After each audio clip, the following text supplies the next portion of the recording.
The rain was pouring down like the sky had cracked open, drowning the edges of Dar es Salaam, Tanzania's biggest city. A bolt of lightning split the Dar clouds, lighting up a suffocating mountain, the Mtoni landfill. This wasn't a natural mountain but a monster made of human trash, plastic, rotting veggies, rusty metal, torn cloth, busted tires, and stuff you couldn't even name.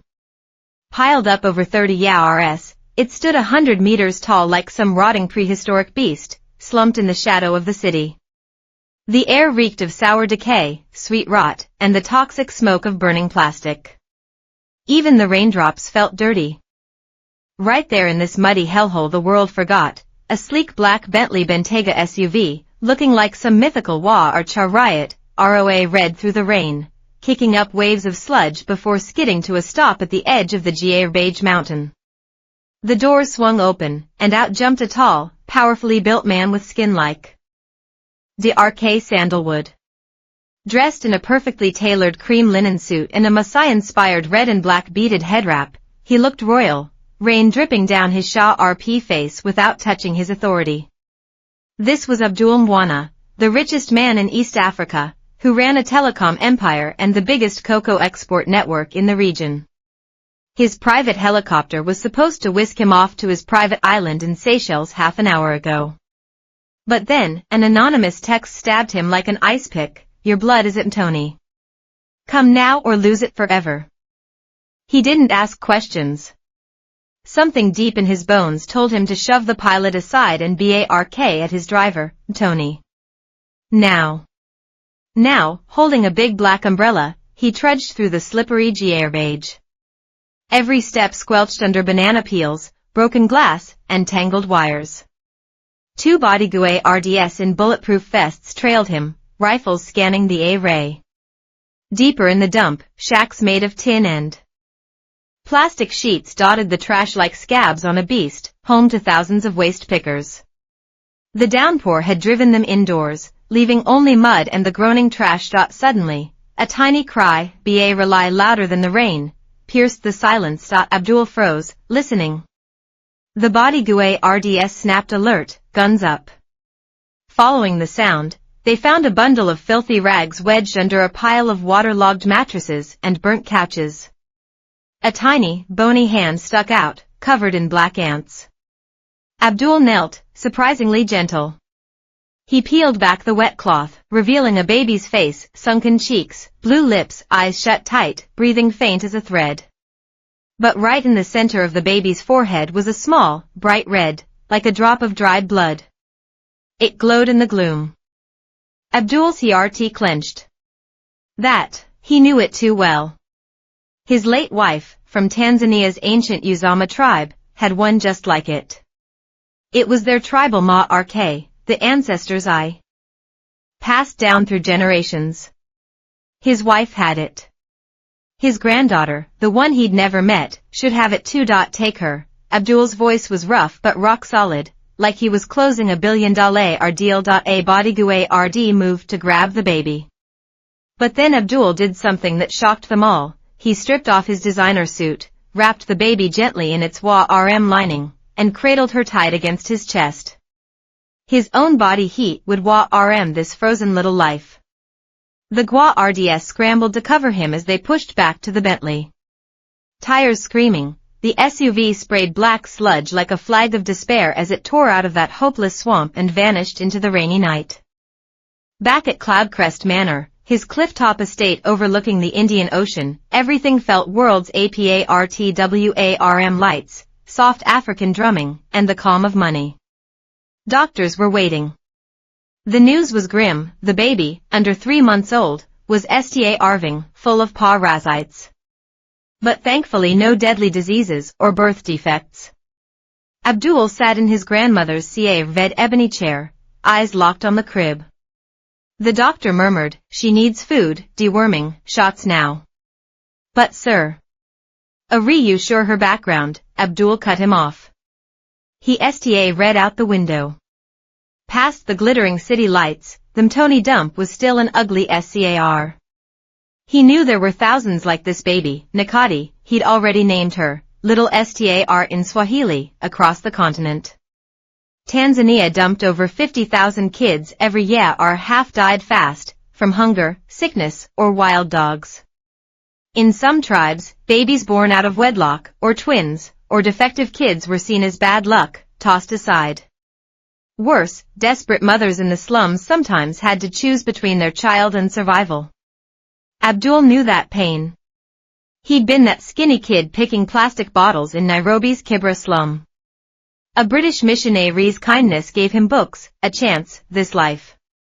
He knew.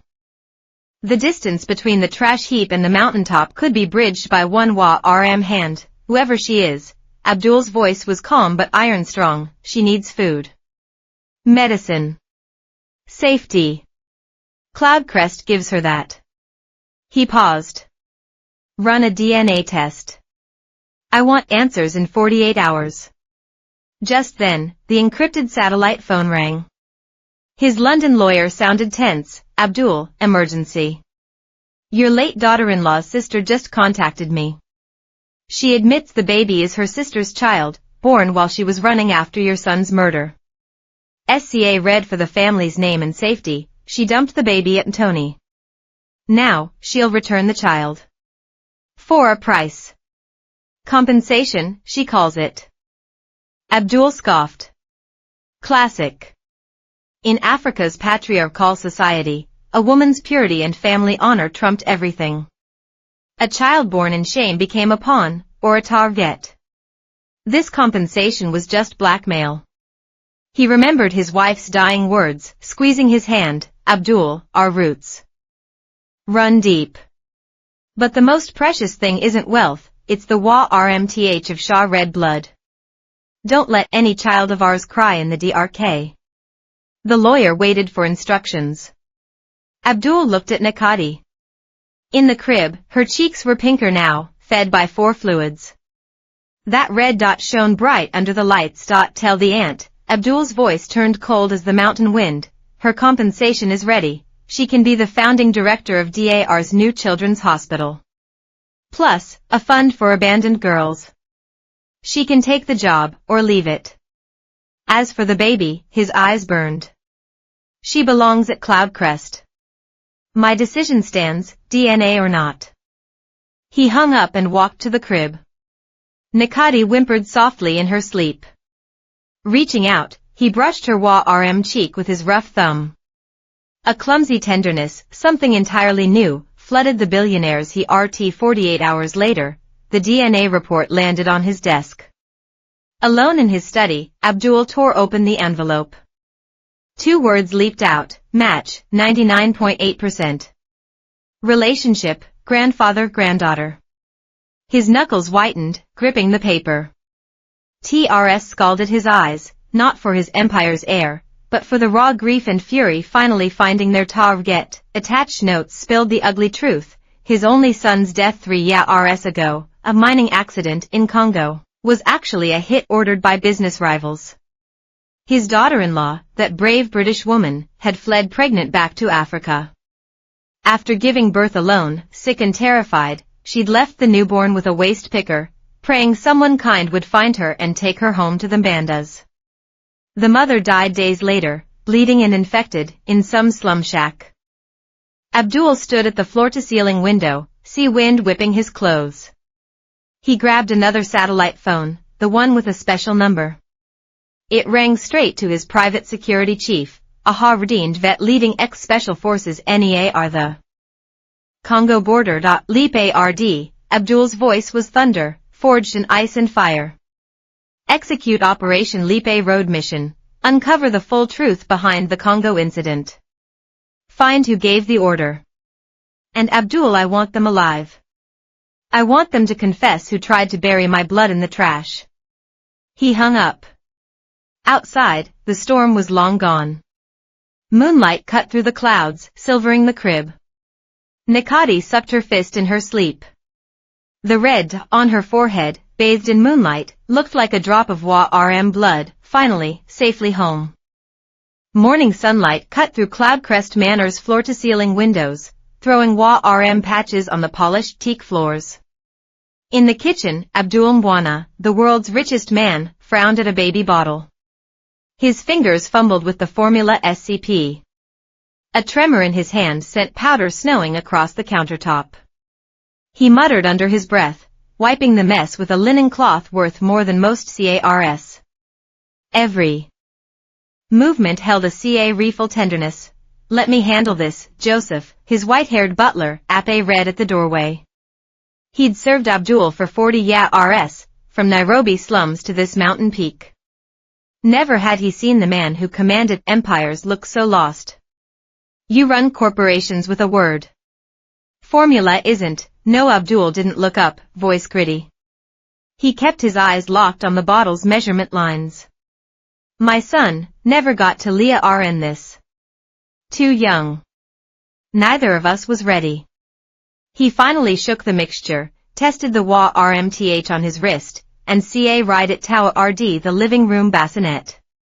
Joseph watched his master move like a soldier entering a war zone, all fierce focus.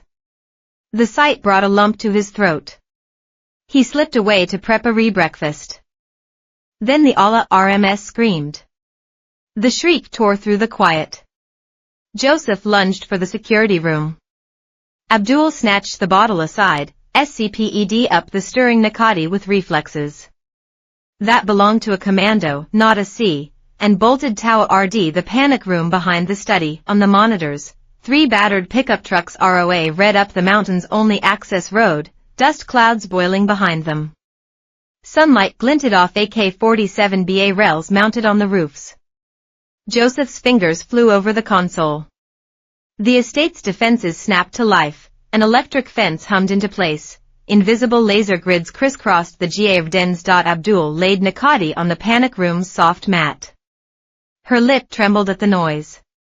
He bent close, his rough palm patting her back, and began a low, rhythmic Swahili lullaby. The deep, steady sound worked magic, her eyes drifted shut. At the same time, he grabbed a satellite phone, his voice icy calm. "Let them through. Disable lethal traps. Activate non-lethal dispersal. I want them breathing. Find out who sent them." The lead truck hit the fence. SPA RKS exploded. Metal shrieked. 3 masked figures spilled out, weapons ready, charging the main house. They found every window and door sealed behind bomb-proof glass. Gun butts slammed uselessly. Then, clouds of white, stinging gas erupted from the ground. 2 invaders dropped, choking, weapons clattering. The third knelt, swinging his AK Tower RD the glass. A tiny thwip cut the air. A tranquilizer DRT buried itself in his neck. He crumpled. Shadowy figures emerged, Abdul's security team, binding and disarming the men in seconds. The interrogation happened in a soundproofed basement room. Abdul watched through one-way glass. When the security chief's voice crackled in his earpiece, Abdul's eyes turned to flint. "Cleaners, sir. From the Congo. Hired guns. Mission, terminate them Tony trash problem. Payment traced to Lumumba Mining Group. That was you, and the child." Lumumba, the name hit like a physical blow. Abdul's fist clenched the armrest. Lumumba, his most ruthless rival in the Congo's Cobalt Wa RS, known for their militia ties. His son's accidental death 3 years ago in Congo suddenly looked very different. This was no robbery. It was a hit. Nakati, the sole witness to their bloodline, was loose ends to be snipped. They thought. Abdul's voice was gravel scraping bedrock. Nakati stirred in his RMS, he instantly softened his touch. They thought African children were like plastic bottles in the dump, used, then tossed aside. Forgotten. He drew a Shah RP breath. They forgot. Even a lion cub has the king's blood. Claws grow. He made a call. Not to the police. Tanzanian cops were slow, Congo was lawless. Public noise would only scatter the rats. This revenge would follow his rules, on his Boa road. But revenge could wait. Nakati needed help. Abdul summoned Tanzania's top pediatricians. Their verdict was grim: she's improving, sir, but the complications from premature birth and severe malnutrition, our facilities here lack the specialized equipment and expertise. She needs Europe or America. Abdul scanned his tech-laden fortress, a palace powerless to heal his granddaughter. The irony bit deep. He dialed his foundation. Transfer $500 million. Launch the Bright Future Children's Hospital project. DARES Salam. Bring in world-class neonatal tech. Train local teams. No Tanzanian child should cross oceans for a breath. News exploded. International media SWA Remed, spinning Nakati into Africa's Oliver Twist or Cinderella of the dump. Calls and emails buried the manor. Abdul shut it all down with one statement: she is not your story. She is my family. Her name is Nakati Mwana. Respect her peace. Then tradition knocked. Elders from the Uzama tribe arrived at the gates in ox-drawn carts, sacred drums in hand. A white-haired elder boomed in Swahili, Mwana. Taking in a child cast. Onto filth angers the ancestors. Bad fortune follows. Send her away, or the tribe's curse falls upon you. Silence gripped the estate. Joseph paled. Abdul walked out alone. He returned carrying a drum ved with a son, the Mwana family's drum of life. Without a word, he shrugged off his jacket, took the beaters, and drew a deep breath. Thoom, thoom, thoom, the deep, resonant booms shook the air. Not a plea. A battle cry. A birth song. Abdul's strokes were powerful, deliberate, telling the ancient tale of life emerging from darkness. When he read, his voice ride over the final echoes. I, Abdul Mwana. By the mud of Tony. By the tide of the Indian Ocean. This child, Nakati, is my blood.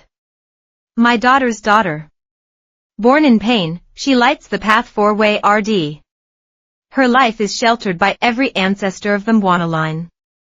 Let any curse fall on me alone. The elders stood transfixed. The head elder finally nodded. The drum speaks. The ancestors he are. The Mwana girl, may she shine like a star. Tradition and defiance found a fragile truce in the thunder.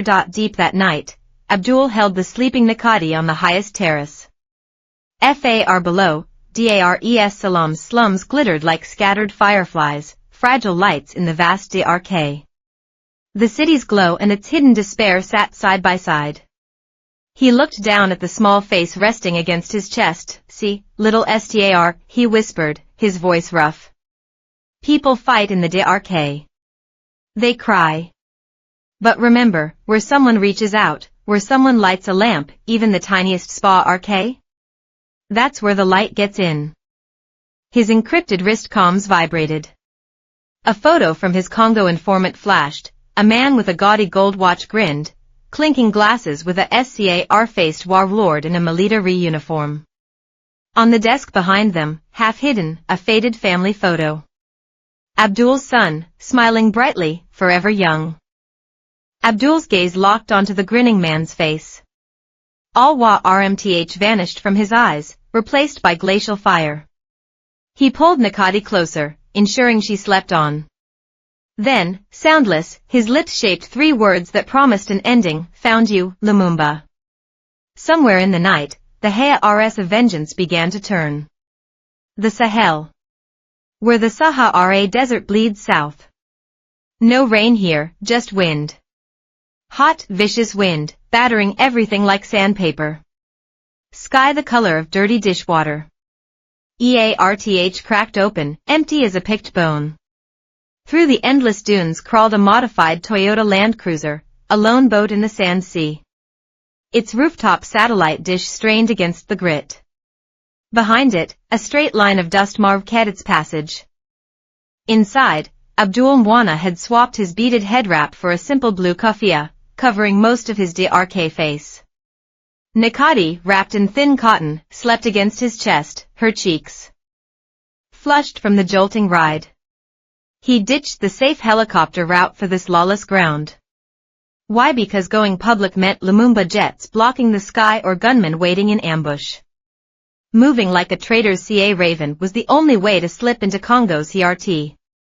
"Sir," said Ollie, their driver, a weathered 2A Reg nomad, his voice scratchy with worry.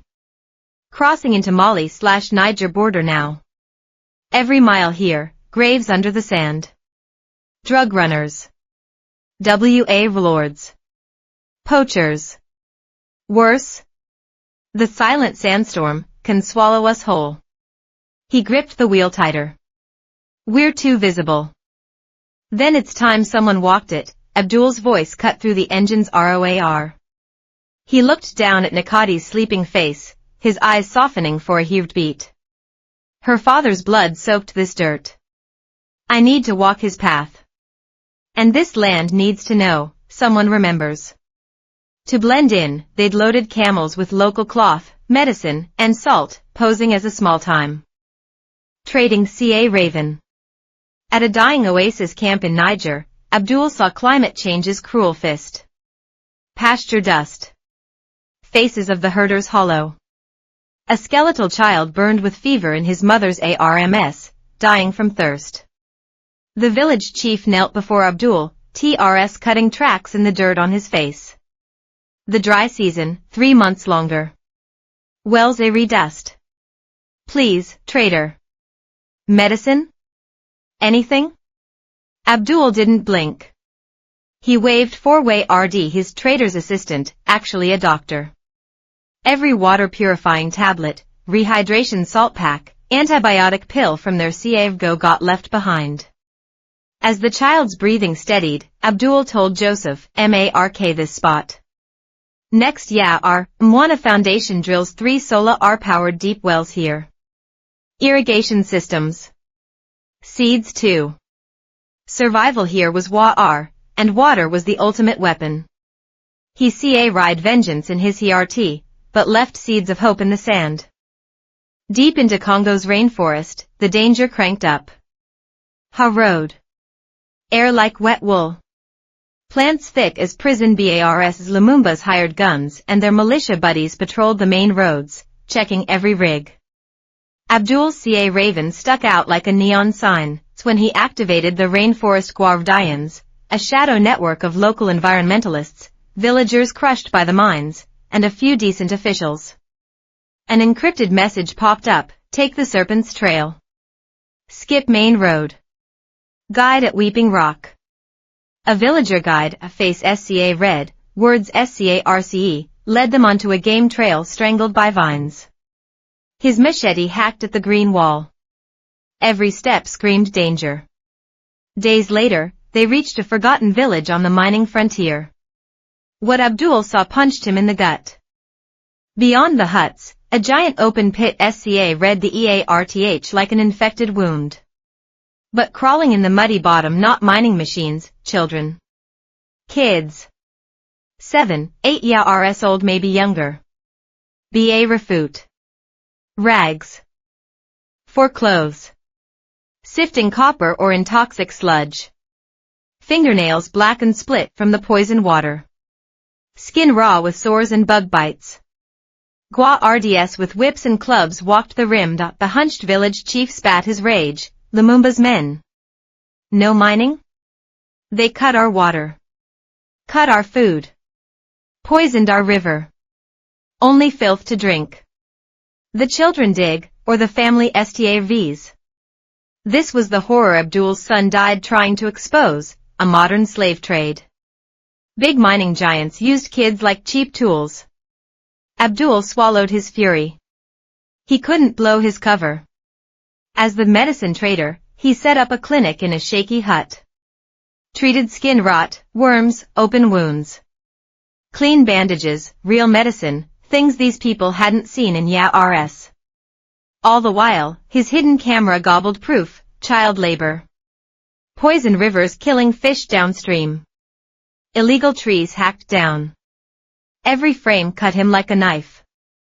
Then Nakati got sick. The long haul and jungle damp hit her road. Fever spiked. Skin burned. Breathing turned ragged. Their doctor's meds failed. Just as panic set in, the village herbalist, an old woman with knowing eyes, stepped in. No words. She vanished into the green gloom, returned with huge, CL baobab leaves. Crushed them, pressed the paste onto Nakati's forehead and palms, in half an hour the fever broke. Breathing eased. Abdul Sta read at the old woman, at the simple leaf many called Backway Road. His mind reeled. Africa's wisdom, he scribbled in his diary later, doesn't live in fancy books. It grows from the earth, passed hand to hand, generation to generation. Richer than gold. More powerful than any machine. That moment changed everything. This wasn't just revenge. Not only justice for his son and granddaughter. He saw the bigger war. Lumumba stood for rape and pillage greed. He had to build something new, a future that respected people and the planet. Plan changed. Forget kidnapping or killing Lumumba bigwigs. He'd fight in the sunlight. Via satellite phone, he crammed every bit of proof, child labor footage, poisoned river tests, wrecked forests, the damning family photo, into an encrypted bomb and detonated it online, sent to Interpol. UN Human Rights Council. Green EARTH activists. Major global news outlets. Simultaneously, he launched the Mwana Fund, dropping a $10 billion bombshell, the Fair Mine Alliance. Rule number 1, zero child labor.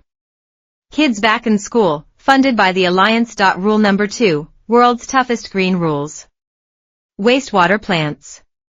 Forest regrowth. Rule number 3, 30% of profits go straight back to villages, hospitals, schools, clean water. The shockwave hit instantly. Global outrage. Lumumba's stock price plunged 40% in one day. Chapter end. Deep in the rainforest, far from the mine stench, the Ca raven camped. Fire crackled, fighting the bugs and Dr. Abdul sat by lamplight on a camp chair, drafting the Fair Mine Alliance charter, less a business plan, more a will for Africa's future. Nakati, in his lap, stirred.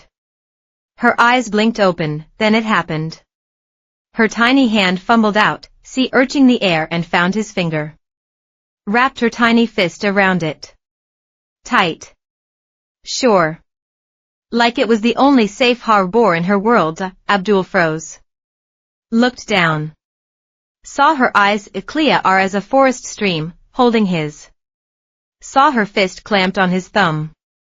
Something huge, love, duty, sorrow for a broken continent, smashed through his walls. Hot TRS tracked lines down his hard face. They fell, blurring the ink on his precious charter. Then Nakati's lips moved. A soft, wet sound, clear as a bell in the jungle night, Baba. Daddy in Swahili, Abdul shattered.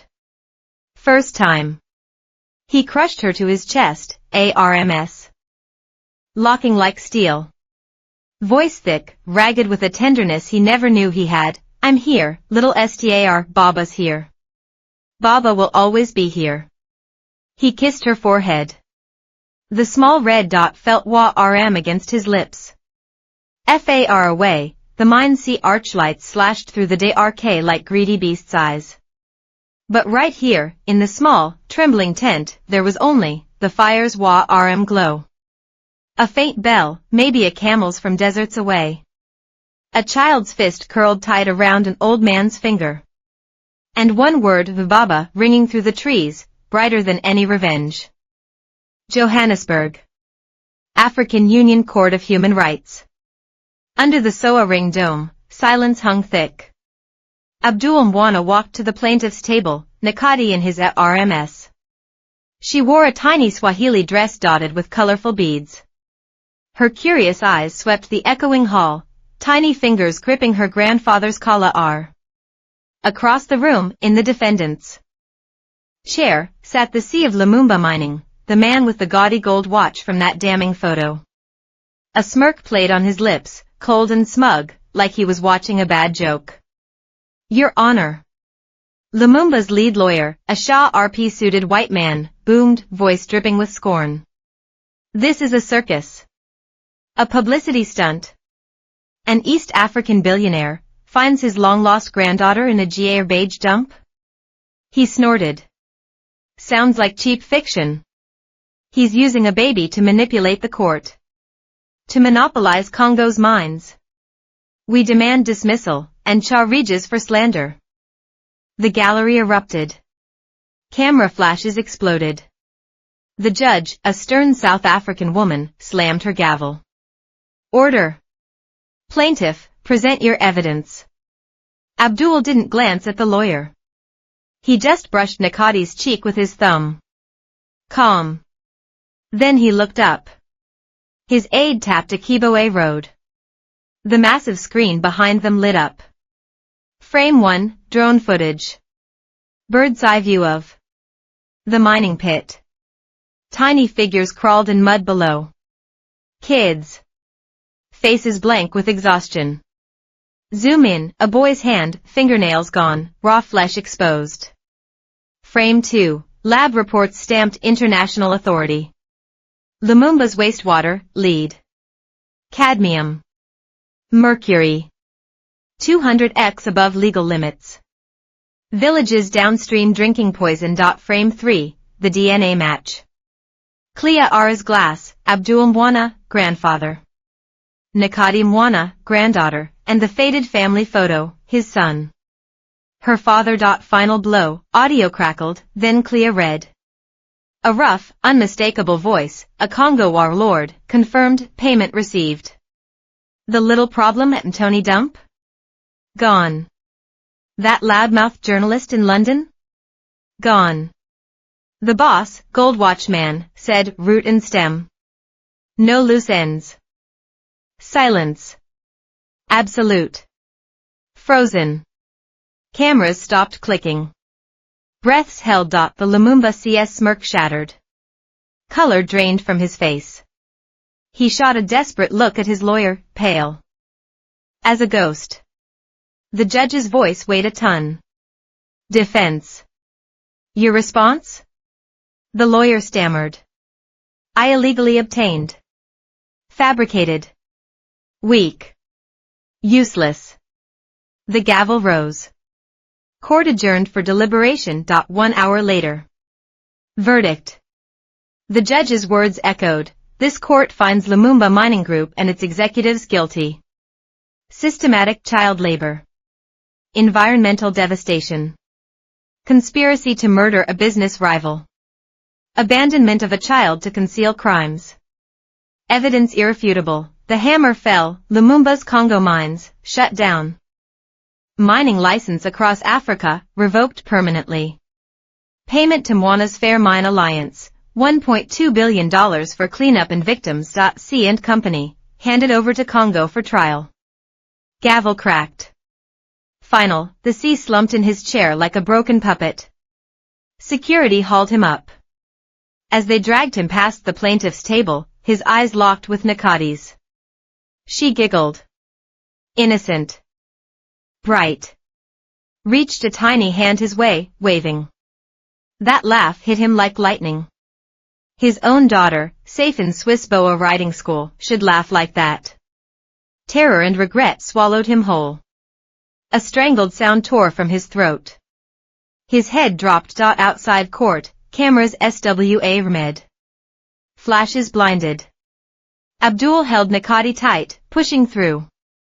At the top step, he stopped. Turned. Faced the frenzy. You break one family, his voice rang out, calm but steel-edged. I rebuild 10. This isn't revenge. This is Africa waking up. He looked straight into the lenses.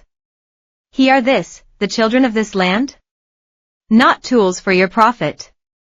They are the future. They are light. Sunset painted the Indian Ocean molten gold. Abdul held Nakadi's hand, 5 years old now, strong as a young baobab. They stood on the highest terrace. Below, where the Mtoni landfill once festered, now sprawled New Dawn Park, green, alive. Children's Laughter rode the sea breeze. Grandfather? Nakati looked up, sunset gilding her face. She touched the tiny red between her eyebrows. Why, that day? Why did you pick me? She frowned, serious. Weren't other babies lost in the trash too? Abdul knelt. Eye to eye. He looked at her, then at that red, the ancestor's eye. His calloused thumb stroked her cheek, because, he said, voice rough like wind over rocks, but rm. So rm in that pounding rain, that stinking mud, your cry was so small. So tiny. He paused. But it shattered all my money. All my walls. His eyes held hers, deep as the night sky. It made me hear them. The cries of all the children too sca red, too hurt, or too gone to cry. He squeezed her hand. In Africa, little star, no child is trash. You Aria sta are growing in the mud. And stars? He smiled, the ha-rd lines of his face softening like desert sand kissed by rain. Stars. A relight that never goes out. Nakati nodded slowly. Then, standing on tiptoes, she reefily pinned a small, wind-tossed flower, plucked from new dawn park, onto his suit pocket. Abdul looked at the little stubborn flower. Then into his granddaughter's bright, trusting eyes. A true laugh finally broke free, chasing shadows from his face. Behind them, Cloudcrest Manor blazed in the sunset, glass walls like living fire. Reflected in that glass, two figures, side by side. A billionaire white-haired by time. A girl born in garbage. Their story. Never over. It rode the ocean wind, a song of redemption, fire, and a fierce, fierce love, whispering hope into the heart of Africa itself.